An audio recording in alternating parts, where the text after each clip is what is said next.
आओ आज unit 2 cover करेंगे। इसमें हम बात करेंगे कंडीशन और वारंटी से रिलेटेड। आओ देखते हैं। सबसे पहले देखो टाइम।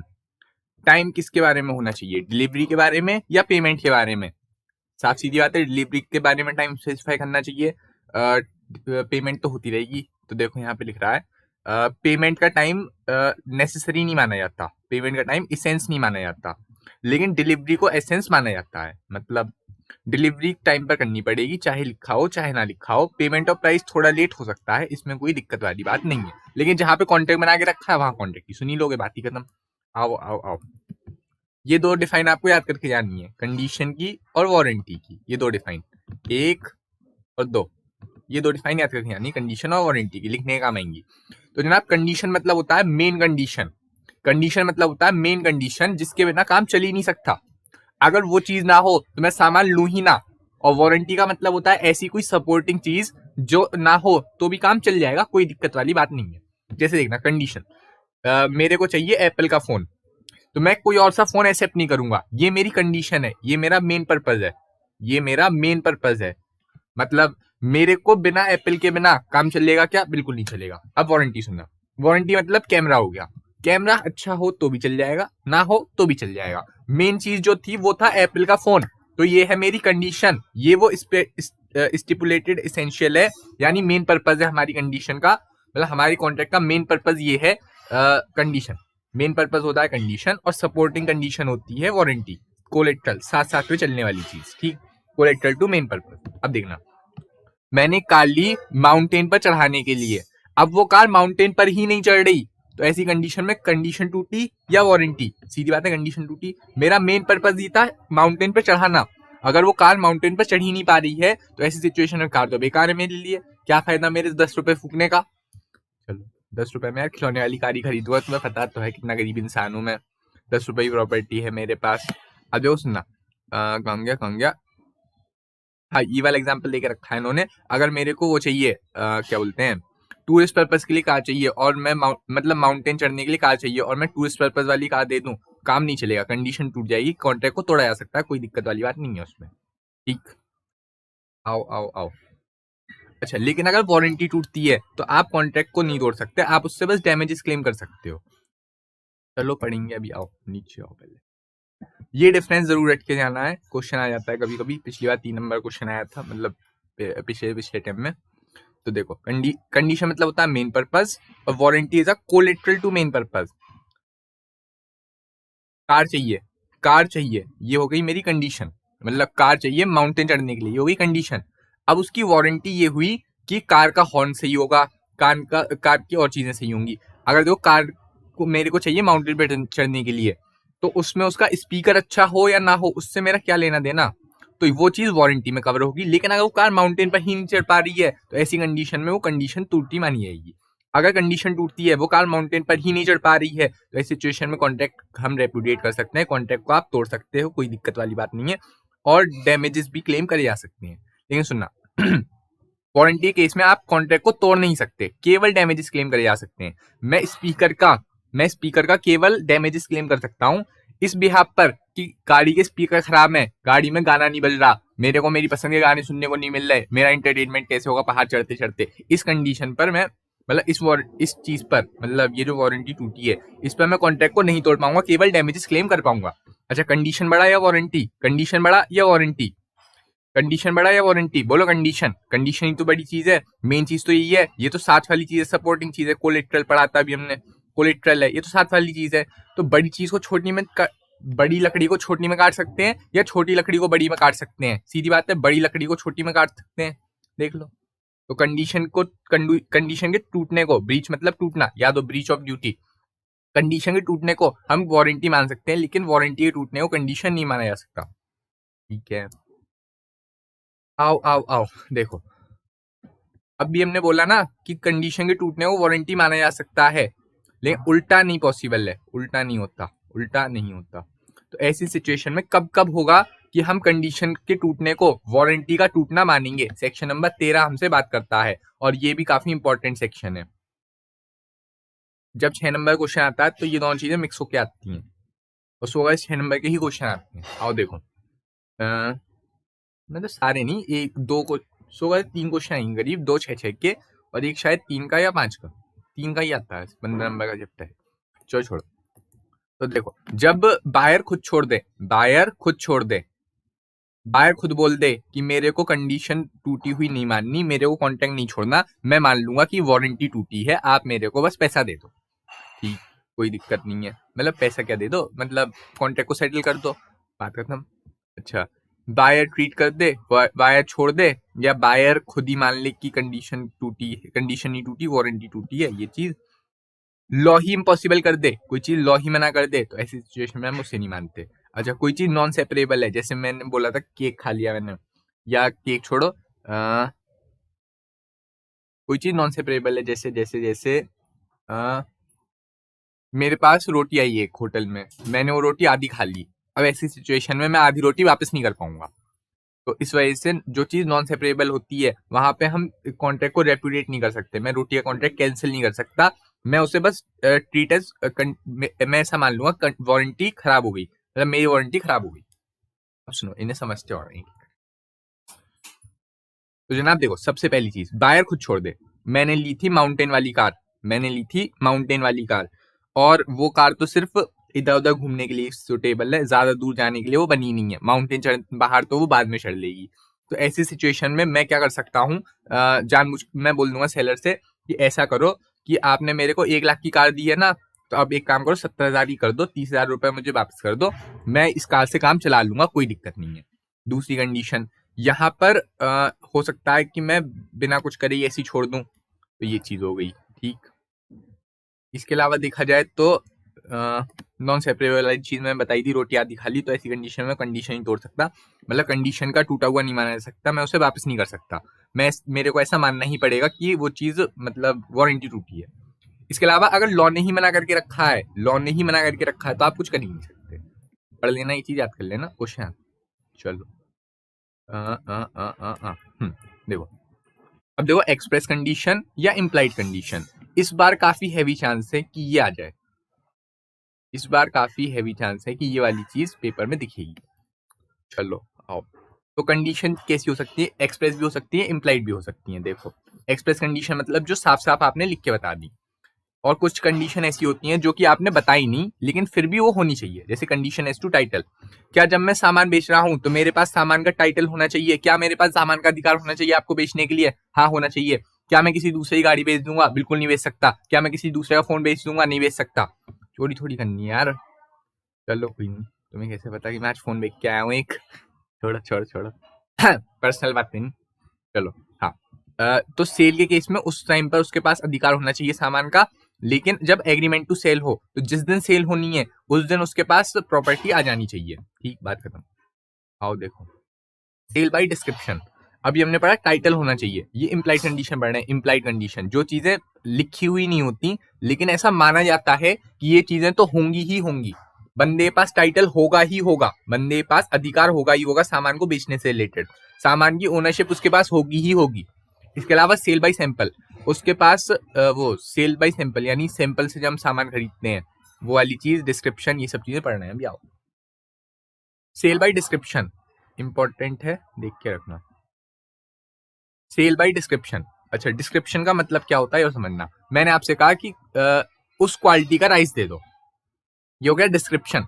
देखो, जैसे मैंने आपसे कहा इजिप्टियन कॉटन दे दो, इजिप्टियन कॉटन दे दो, या जावा शुगर दे दो, जावा शुगर दे दो, या इजिप्टियन कॉटन दे दो। अब ये मैंने आपको इंडिकेट कर दिया, मेरे को एक स्पेसिफिक क्लास या काइंड के गुड चाहिए, मेरे को एक स्पेसिफिक टाइप के गुड चाहिए, या उनमें कोई स्पेशल कंडीशन, स्पेशल कैरेक्टरिस्टिक होना चाहिए, तभी मैं उन्हें लूंगा।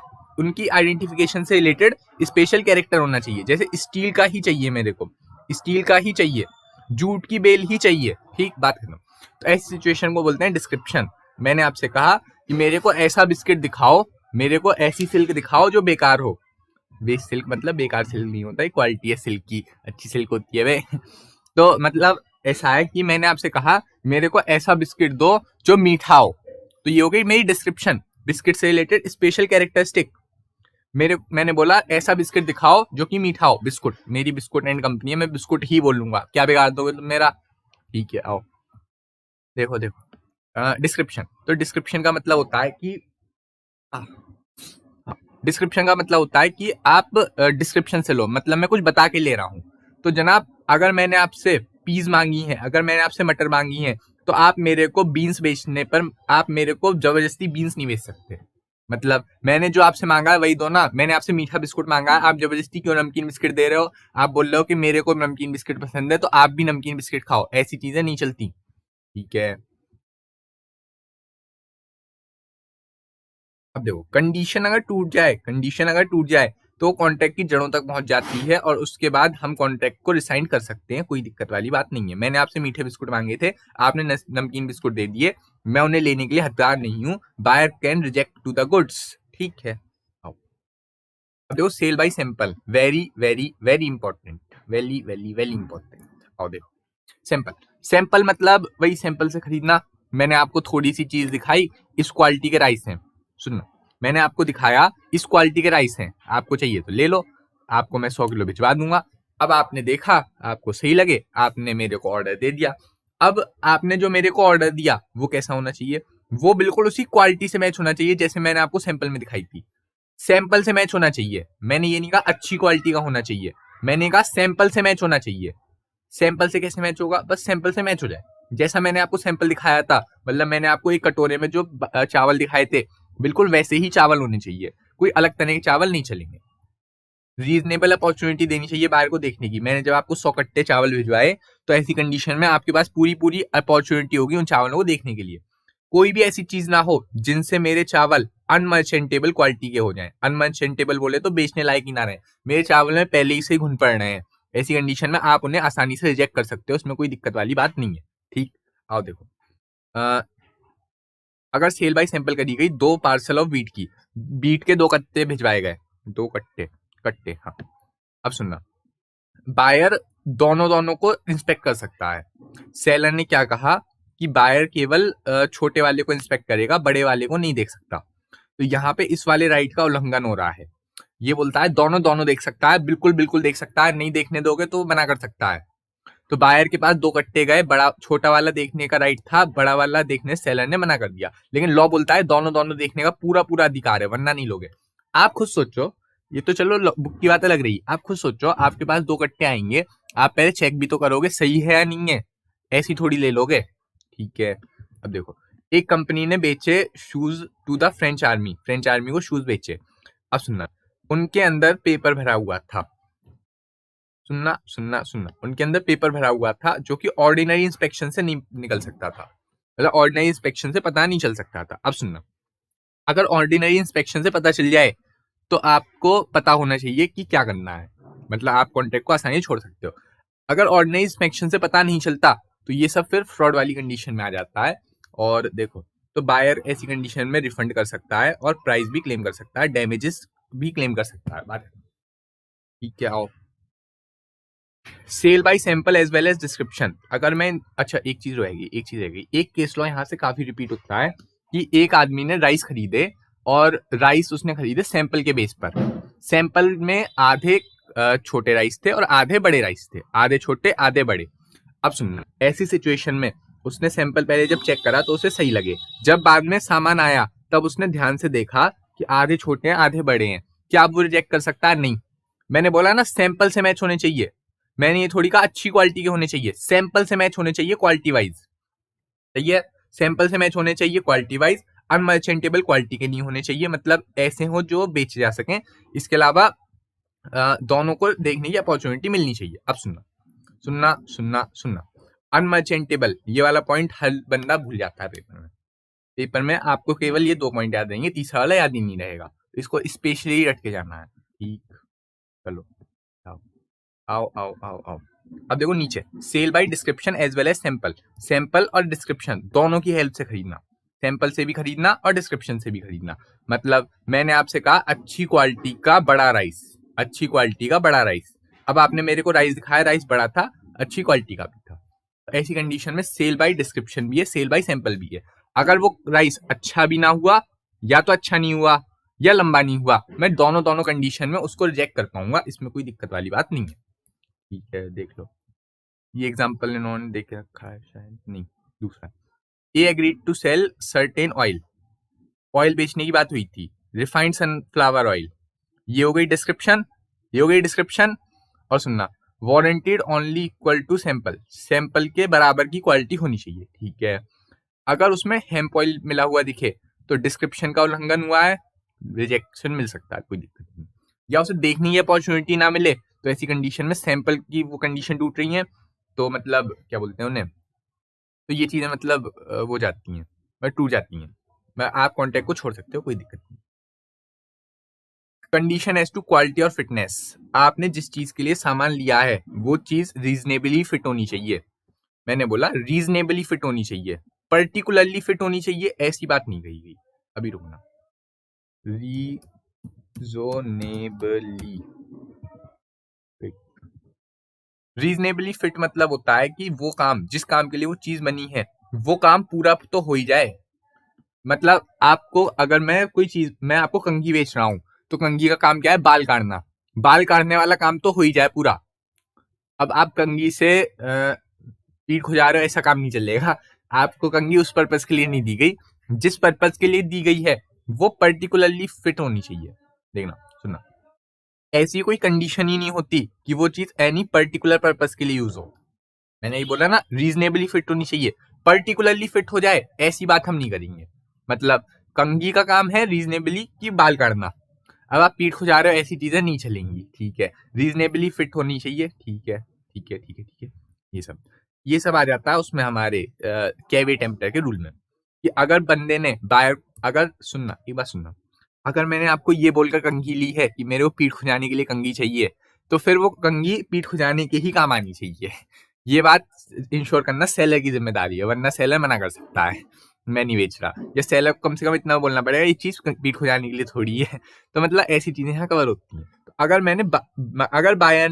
अगर बायर ने सेलर की स्किल या जजमेंट ली है, अगर बायर ने सेलर की जजमेंट ली है, सेलर से पूछी भी है, तो ऐसी सिचुएशन में सेलर से पूछी है या सेलर को अपना पर्पस बता दिया है, मैंने वो कंघी खुजाने वाला पर्पस बता दिया, या मैंने सेलर से इतना ही बोल दिया कि आप ही मेरे को कंघी निकाल के दे दो जिससे मेरा काम हो सके, मैं उसकी स्किल पर रिलाई करा, पर्टिकुलर पर्पस भी बता दिया। और इसके अलावा वो बंदा अगर कंघी सच में बेचता भी है, अगर उसका रेगुलर काम है कंघी बेचने का, तो ऐसी सिचुएशन में उसकी जिम्मेदारी आएगी, वरना उसकी जिम्मेदारी नहीं आएगी, ध्यान रखना। अगर मैंने इससे कहा सिर्फ कंघी, तो ऐसी सिचुएशन में अब उसको मेरे पर्पस के बारे में थोड़ी पता है, आपको भी, मतलब बात तो हम दोनों के बीच है ना, उसके बीच थोड़ी बताऊंगा, बाजार में थोड़ी बताऊंगा चिल्ला चिल्ला के, ठीक है। ए ने क्या करा, फॉल्स टीथ खरीदे। मैं बताइए कि नहीं, मैं जवान इंसान हूँ, मेरे दांत नहीं टूटे, क्या बात कर रहे हो, फ्रेडी नहीं देखी मैंने, बिल्कुल भी नहीं देखी, ट्रेलर भी नहीं देखा। चलो, A water seat teeth set fall, A set A A A ने फॉल्स टीथ खरीदे, बी से नकली दांत खरीद लिए, कोई दिक्कत नहीं है, खरीद लो। अब सुनना, ये फिट नहीं था ए के माउथ के लिए, क्या वो रिएक्ट कर सकता है? हाँ कर सकता है। अबे पर्पज ही तो यही है कि दांत फिट हो जाए। जब दांत ही फिट नहीं हो रहे, जब दांत ही फिट नहीं हो रहे, सोचो, जब दांत ही फिट नहीं हो रहे तो इस सिचुएशन में हम कैसे मान लेंगे कि मतलब नहीं चलेगा ना। रीजनेबली फिट तो होना चाहिए, पर्टिकुलरली फिट ना हो चलेगा, रीजनेबली फिट होना चाहिए, ठीक। अब सुनना, एक रूल होता है let the buyer beware, इसको बोलते हैं कैविटी टेम्पटर का रूल, अभी पढ़ेंगे। तो कैविटी टेम्पटर बोलता है कि बायर को पता होना चाहिए वो क्या खरीद रहा है, सामान तो पड़े हुए हैं, आप अपनी मर्जी से खरीदो ना, अच्छा सामान खरीदो। जैसे साड़ी में अगर छेद निकला, हमने पढ़ा था ना कि घोड़ा अनसाउंड माइंड का है पिछले चैप्टर में, याद करो, इंडियन कॉन्ट्रैक्ट एक्ट में। तो बोलो इंडियन कॉन्ट्रैक्ट एक्ट तो यहाँ पे पूरा ही झलक रहा है, मतलब उसकी कुछ यादें झलक रही है बीच बीच में, वो इसलिए क्योंकि इंडियन कॉन्ट्रैक्ट एक्ट का ही हिस्सा था, बाद में से अलग कर दिया गया। तो सुनना, इंडियन कॉन्ट्रैक्ट एक्ट में हमने पढ़ा था कि अगर घोड़ा, तो घोड़ा अनसाउंड माइंड का है, अब एक सेलर उसे बेच रहा है, तो अब ये बताना उसकी जिम्मेदारी नहीं है कि घोड़ा अनसाउंड माइंड का है, इसको बोलेंगे, मतलब ये चीज चलती है, मतलब बताने की जरूरत नहीं होती, इसको बोलते हैं let the buyer beware. अगर साड़ी में छेद है तो सेलर को ही बताना नहीं पड़ेगा कि साड़ी में छेद है, आपको खुद देखना चाहिए, बायर को इतना अवेयर तो होना चाहिए कि उसे पता चले कि वो क्या खरीद रहा है, इसको बोलते हैं let the buyer beware, caveat emptor का रूल पढ़ेंगे अभी।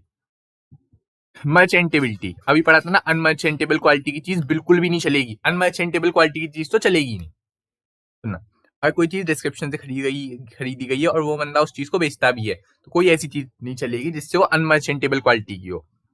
अनमर्चेंटेबल क्वालिटी मतलब ऐसी कोई चीज जिससे सामान बेचने लायक बचे ही ना। ठीक है। मर्चेंटेबल क्वालिटी का मतलब होता है बेचने लायक कंडीशन, मतलब एक सिंपल आदमी, एक ऑर्डिनरी दिमाग वाला इंसान उसे एक्सेप्ट कर लेगा उसी हालत में। मर्चेंटेबल क्वालिटी का मतलब होता है सही हालत में चीज होनी चाहिए। अगर चीज खराब है, जैसे गाड़ी है, गाड़ी चलती ही नहीं है, तो इस सिचुएशन में वो मर्चेंटेबल क्वालिटी की नहीं है।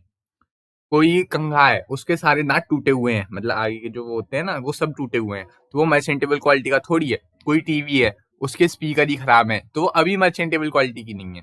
तो मतलब ऐसी कोई चीज जिससे सामान बिकने की कंडीशन में ही ना हो। जैसे देखो ब्लैक वेलवेट को व्हाइट चींटियां खा गई, ब्लैक वेलवेट को व्हाइट चींटियां खा गई। देखो कैसी विडंबना है, ब्लैक वेलवेट को व्हाइट चींटियां खा रही हैं। तो ऐसी सिचुएशन में मर्चेंटेबिलिटी की क्वालिटी खराब हो जाती है। ठीक है। कंडीशन एज टू होलसमनेस, यहाँ पर से डायरेक्ट इनडायरेक्ट केस स्टडी आती है। सुनना, ये होता है खाने के सामान से रिलेटेड, ईटेबल्स एंड प्रोविजन से रिलेटेड। ईटेबल्स एंड प्रोविजन से रिलेटेड, प्रोविजन या ईटेबल, खाने के सामान से रिलेटेड। जैसे मेरे जूस में पत्थर आ जाना, मतलब सच में नहीं आया यार, मेरे पानी के जग में कीड़ा आ जाना, ऐसी सब छोटी मोटी चीजें यहाँ कवर होती हैं। देखो देखो देखो, वाइफ की एफ की वाइफ ने मिल्क पिया और उसे इन्फेक्शन हो गया और वो मर गई। एफ को बड़ी खुशी हुई, लेकिन फिर भी कंडीशन तो टूटी ना होलसमनेस की। तो इसको बोलते हैं कंडीशन एज टू होलसमनेस। जो चीज सही होनी चाहिए वो रीजनेबली खाने के लायक सही होनी चाहिए, मतलब कुछ खराब नहीं होना चाहिए उसमें। तो ये सारी चीजें इम्प्लाइड तरीके से आती हैं। इम्प्लाइड तरीके से बोलो तो ये चीजें होनी चाहिए। अगर इनमें से कोई चीज नहीं है तो काम चलेगा क्या? नहीं। हम कॉन्ट्रैक्ट को तोड़ सकते हैं क्या? हाँ, तोड़ सकते हैं। कंडीशन का टूटना कॉन्ट्रैक्ट के टूटने को जन्म देता है। कंडीशन कॉन्ट्रैक्ट की जड़ तक जाती है, कॉन्ट्रैक्ट को सिरे से खराब कर देती है। तो देखो, कंडीशन टू टाइटल्स, मेरे पास बेचने के लिए सामान होना चाहिए। सेल बाय सैंपल, 3 पॉइंट है यहाँ पर। पहला तो वो बंदा सामान बेचना भी चाहिए, वो सॉरी बल्क जैसा होना चाहिए सामान बिल्कुल सैंपल जैसा होना चाहिए, पहली बात। दूसरी बात, रीजनेबल अपॉर्चुनिटी देनी चाहिए बायर को देखने की कि सामान सही भी है या नहीं है। तीसरी कंडीशन हमने ये पढ़ी कि जो चीज होनी चाहिए, मतलब जो हमारी होती, तीसरी कंडीशन ये थी अनमर्चेंटेबल क्वालिटी की चीज नहीं चलेगी। ठीक है।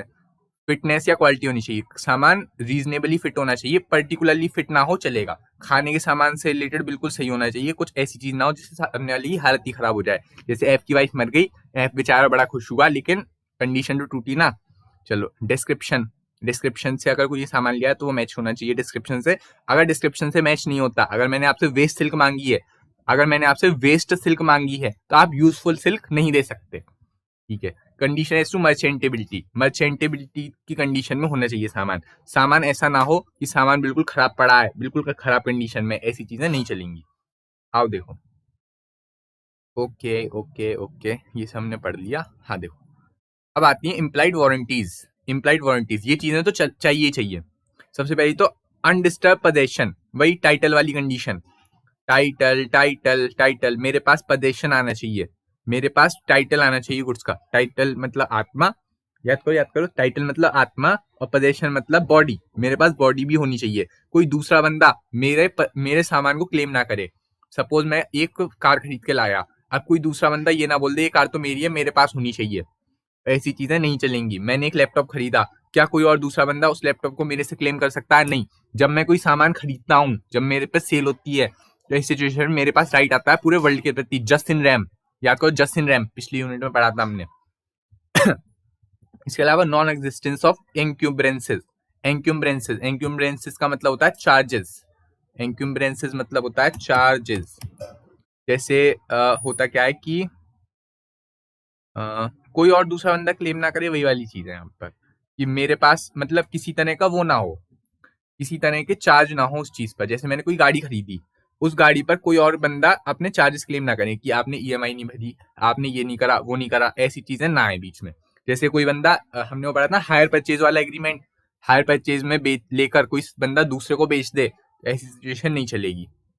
आप कॉन्ट्रैक्ट वो मतलब ये चीज। इसके अलावा देखो, fitness by usages of trade, quality of fitness by usable of trade, वही पुरानी वाली बात तो यार, वही रीजनेबली फिट होना चाहिए। डेंजरस नेचर का सामान नहीं होना चाहिए। अगर कोई सामान डेंजरस नेचर का है तो उसके बारे में आपको बताना चाहिए, बताना पड़ेगा, चाहिए नहीं, बताना पड़ेगा। अब लोगों का कहना ये है, क्या हम इन चारों के अलावा कोई पांचवी चीज भी लिख सकते हैं? बिल्कुल भी नहीं लिखोगे। यहाँ पे अगर 6 कंडीशन है तो 6 से 7 मतलब 6-7 से ज्यादा कंडीशन आप बना ही नहीं सकते। अब यहाँ पर बना के लिखने वाला हिसाब नहीं है, यहाँ पे 7 है और 7 ही है। 7 से 8वीं चीज भी नहीं लिख सकते, बिल्कुल भी नहीं चलेगा। ये सब चीजें बीकॉम में चलती है, वहां पर अपने मन के हिसाब से लिखना होता है। वहां पर जो पेपर होते हैं वो थोड़े से वैसे होते हैं, मतलब चलते हैं। वहां पर रीजनेबल फिट क्वेश्चन आते हैं जिनमें आप अपनी तरफ से लिखो, चलेगा। यहाँ पर मतलब पेपर जो है प्रोफेशनल लेवल का है, यहाँ पर आप अपनी मर्जी से नहीं लिख सकते। यहाँ पे अगर 7 पॉइंट है तो 7 पॉइंट ही लिखने पड़ेंगे, भले ही लैंग्वेज बदल के लिख दो। लैंग्वेज बदलने पर कोई जोर नहीं है, आपको लैंग्वेज याद होगी भी नहीं, मतलब हो जाएगी हल्की फुल्की, पूरी लैंग्वेज किसी को भी याद नहीं होती आप, लेकिन लैंग्वेज इन चीजों के अलावा कुछ और नहीं लिख सकते। मैं आपको 5वीं चीज लिखने का राइट नहीं दूंगा। चलो अब कैविट टेम्पटर, अभी हमने पढ़ा लेट द बायर बीवेयर, सारा सामान बाजार में खुला हुआ पड़ा हुआ है, आप अपनी मर्जी से देखो और लेके आओ। अगर आपको कोई गलत सामान ले आते हो, अगर आपने कोई गलत चॉइस कर ली, अगर आपने गलत चॉइस कर ली तो सेलर को आप लायबल नहीं ठहरा पाओगे। अगर आप फटी हुई साड़ी ले आए या फटी हुई शर्ट ले आए, ऐसी सिचुएशन में आप सेलर को जिम्मेदार नहीं ठहरा पाओगे कि सेलर ने आपको खराब सामान लिया। सेलर आपको बताने के लिए जिम्मेदार नहीं है कि वो क्या बेच रहा है। सेलर आपको बताने के लिए जिम्मेदार नहीं है कि वो क्या बेच रहा है। वो किसी तरह से भी रिस्पॉन्सिबल नहीं है आपकी बैड चॉइस के लिए। आपकी बैड चॉइस के लिए वो किसी भी तरह से बिल्कुल भी रिस्पॉन्सिबल नहीं है, अनलेस आपने उसकी स्किल या जजमेंट ली है। आपने अगर उससे बोल दिया कि मेरे को अच्छी क्वालिटी की शर्ट चाहिए जिसमें कोई छेद वेद ना हो, तो ऐसी सिचुएशन में आपने उसकी स्किल पर रिलाई करा है और अब वो खराब शर्ट दे दे तो आप उस पर केस कर सकते हो, कोई दिक्कत वाली बात नहीं है। अब सुनना, समझ गया? हाँ, अगर उसने अनमर्चेंटेबल क्वालिटी की चीज दी है, अनमर्चेंटेबल क्वालिटी, अनमर्चेंटेबल क्वालिटी की चीज दी है, तो ऐसी सिचुएशन में आप उससे आप उसका कॉन्ट्रैक्ट तोड़ सकते हो, कोई दिक्कत वाली बात नहीं है। अब सुनना, मेरी बात सुनना, ढंग से सुनना। अभी मैंने जो एग्जांपल दिया शर्ट वाला, वो अनमर्चेंटेबल क्वालिटी को तोड़ रहा है, इसमें कोई शक की बात नहीं है। लेकिन दूसरी तरफ आप क्या अपनी ऑर्डिनरी इंटेलिजेंस से देख के नहीं बता सकते हो कि शर्ट में इतना बड़ा छेद है? तो गलती आपकी हुई ना। तो बहुत सारी चीजों को साथ में देखा जाता है, सुनना, बहुत सारी चीजों को साथ में देखकर केस के बारे में आंसर दिया जाता है। लॉ के आंसर बिल्कुल फिक्स नहीं हो सकते, कभी भी नहीं हो सकते। तो जनाब देखो, अगर बायर ने अच्छा, रियल लाइफ में जब हम बात करें तो रियल लाइफ में एक से ज्यादा एक्ट भी एक साथ एप्लीकेबल हो जाते हैं। तो यहाँ पर तो जब हमसे क्वेश्चन पूछा जाएगा तो हमसे सिंगल एक्ट ही पूछेगा। रियल लाइफ में तो काफी सारे एक्ट लगते हैं, तो दिमाग खोल के बैठो, दिमाग चलाना सीखो। तो if the buyer known to seller the purpose of purchase, उसने बता दिया कि मेरे को सामान क्यों चाहिए। मैंने बोला ना, सामान रीजनेबली फिट होना चाहिए, पर्टिकुलरली फिट हो ये जरूरी नहीं है। लेकिन अगर मैंने सेलर को बता दिया मेरे को पर्टिकुलरली फिट सामान ही चाहिए, तो इस सिचुएशन में सेलर को पर्टिकुलरली फिट सामान देना पड़ेगा।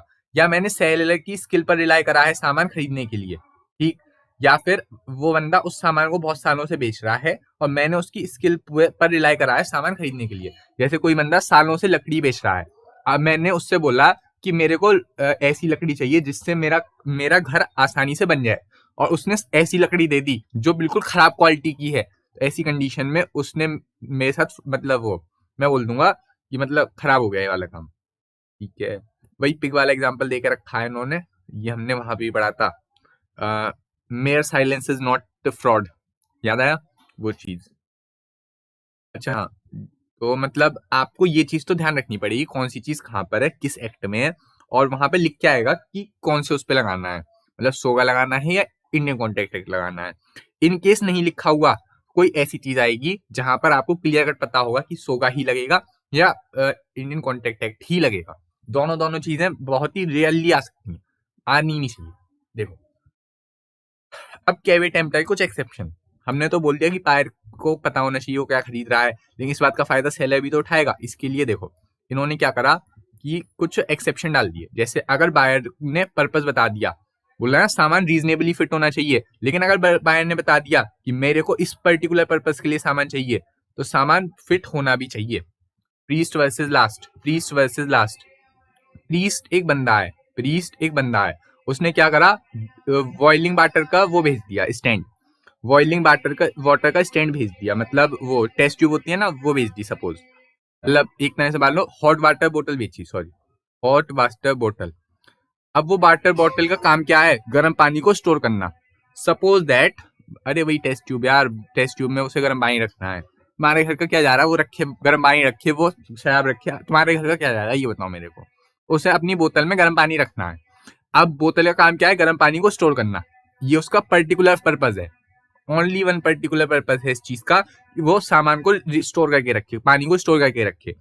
अब सुनना, उसने जैसी पानी डाला, बोतल फटी और उसके चेहरे पर गिलास ही गिलास आ गया, मतलब कांच ही कांच हो गया चारों तरफ, पूरा फर्श कांच से बिखर गया, शीशे का दिल क्या, छोड़ो। तो मतलब तो जनाब अगर वाटर बॉटल टूट गई तो ऐसी सिचुएशन में हम बोलेंगे कि बिल्कुल बिल्कुल खराब हो गया, काम खराब हो गया।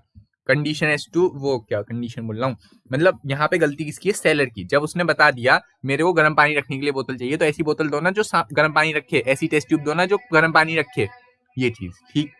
अब ऐसी टिम्बर वाला केस है, टिम्बर।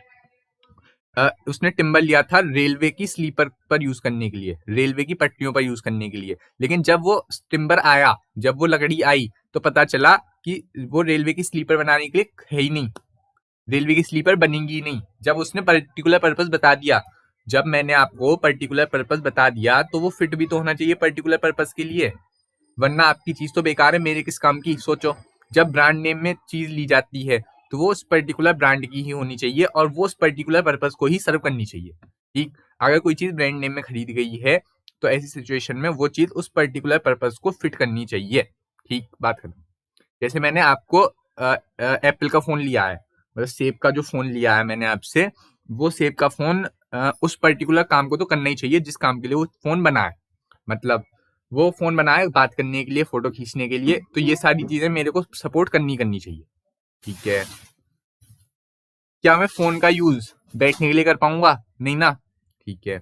सेल बाय डिस्क्रिप्शन, अगर मैं सामान डिस्क्रिप्शन से खरीद लूं, अगर मैं सामान बता के खरीदूं, तो ऐसी सिचुएशन में सेलर रिस्पॉन्सिबल होगा, सेलर रिस्पॉन्सिबल होगा। मैंने आपसे कहा वेस्ट सिल्क दो और आपने वेस्ट सिल्क के अलावा कोई और सी सिल्क दे दी, तो इस सिचुएशन में आपको जिम्मेदार ठहराया जाएगा। मेरे को क्या पता कौन सी सिल्क वेस्ट है और कौन सी सिल्क यूजफुल है, ये चीज। अब आती है मर्चेंटेबल क्वालिटी, मर्चेंटेबल क्वालिटी, मर्चेंटेबल क्वालिटी नहीं होगी बिल्कुल भी नहीं चलेगा। लेकिन हाँ, अगर ऑर्डिनरी एग्जामिन से पता चल जाए, ऑर्डिनरी एग्जामिनेशन से पता चल जाए, अगर ऑर्डिनरी एग्जामिनेशन से पता चल जाए, तो सुनना, यहाँ पर गलती किसकी, बायर की। लेकिन ऑर्डिनरी एग्जामिनेशन से पता ना चले तो गलती किसकी, सेलर की। देखना देखना देखना, आओ एक चीज दिखा दूं, लगे हाथ, कौन गया फ्रेंच आर्मी वाला एग्जाम्पल था ना कहीं, देखो देखो देखो देखो, एग्जाम्पल 17 था ना, 17 नहीं, वो फ्रेंच आर्मी देखो यार, फ्रेंच आर्मी ओके, चलो छोड़ो। हाँ, तो फ्रेंच आर्मी को हमने जूते बेचे थे, वहां पर एक लाइन लिख रही थी कि पर्टिकुलर पर्पस के लिए फिट होना चाहिए, मतलब फ्रेंच आर्मी को मैंने जूते भेजे और वो काम आने चाहिए थे सामान बेचने के, मतलब वो सामान बेच, मैं क्या बोल रहा हूँ, जूते सामान बेचने के कैसे काम आ सकते हैं, मैं भी क्या बात कर रहा हूँ, एक मिनट रुकना। हाँ ये रहा 23 पेज पर, 23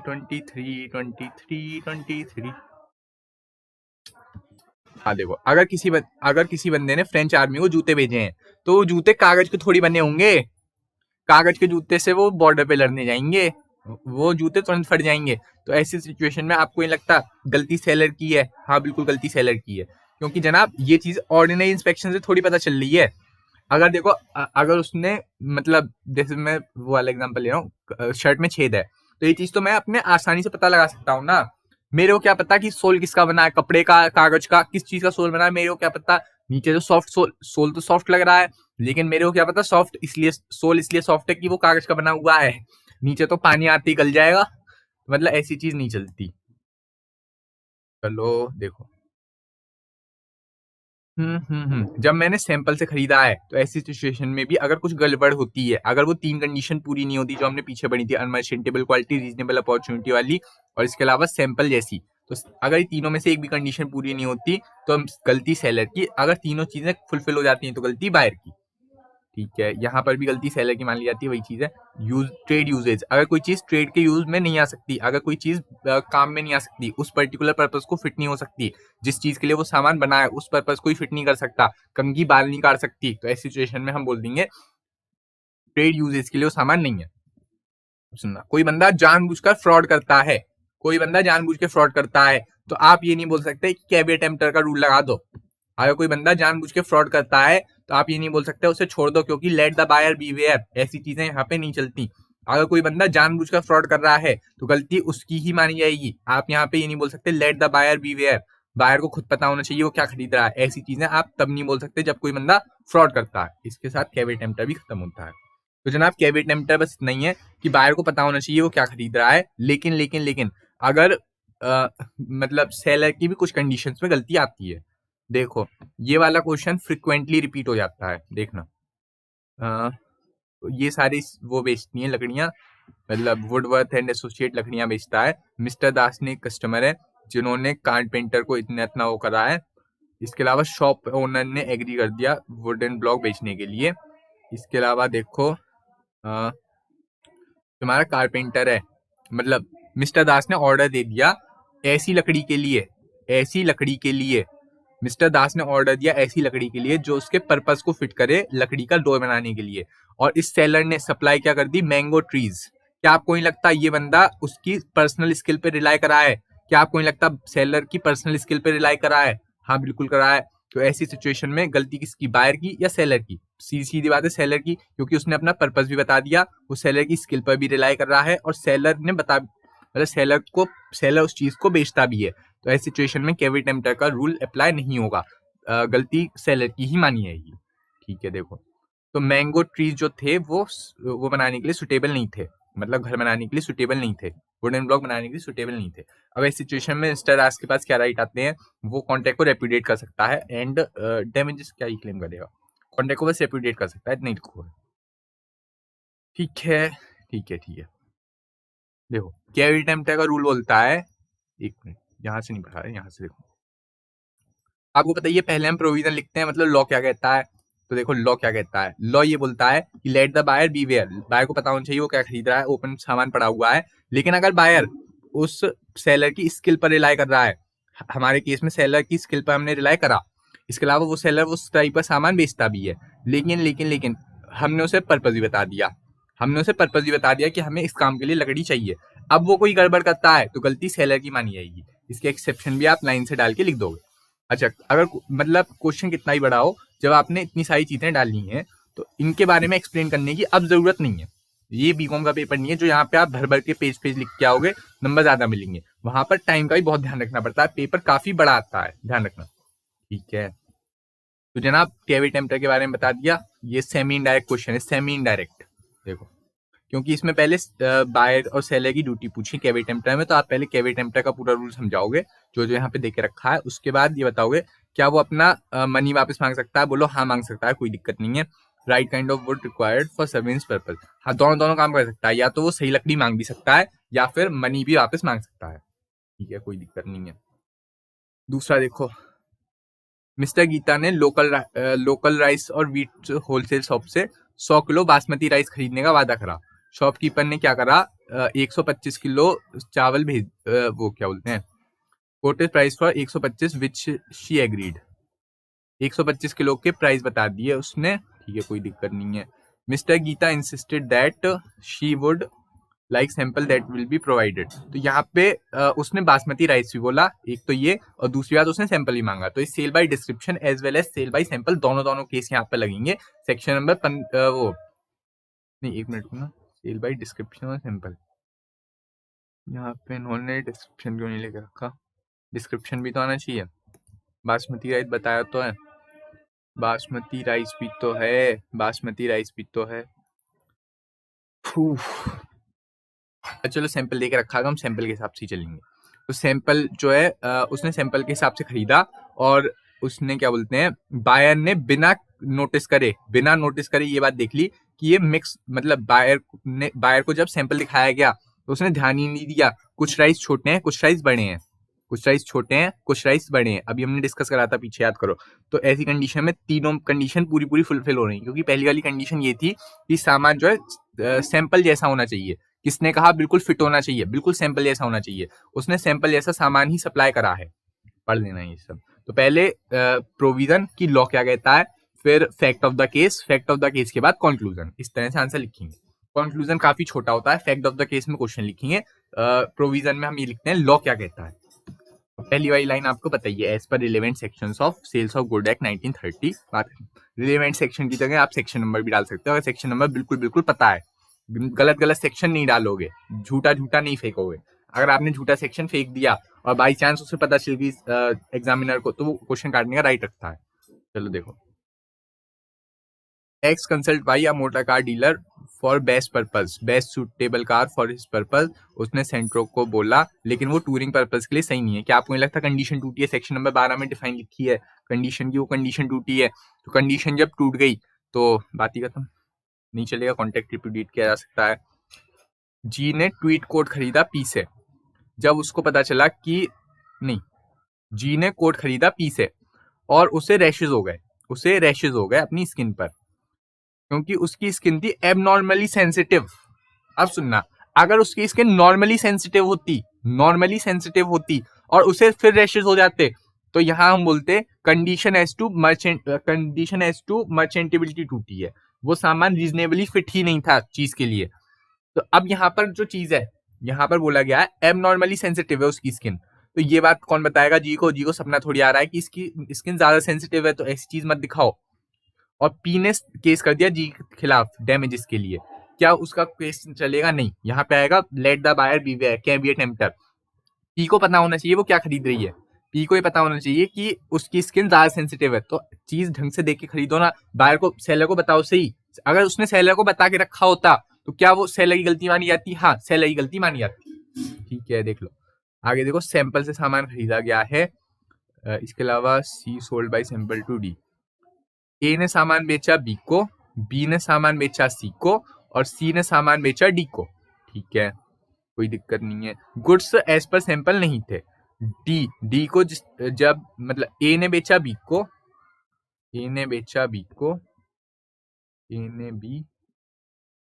बी ने सी और सी ने बेचा डी को। जब सामान आया तो एज पर सैंपल नहीं था, एज पर सैंपल नहीं था। अब सुनना, अब इसने इस पर केस कर दिया, इसने इस पर केस कर दिया, इसने इस पर केस कर दिया। अब सुनना, यहां पर डी जो है वो तो रिटर्न कर सकता है सामान को, बहुत ही ध्यान से सुनना, क्योंकि इस क्वेश्चन में गड़बड़ होगी। 99.99% बच्चे इस क्वेश्चन में गड़बड़ करेंगे।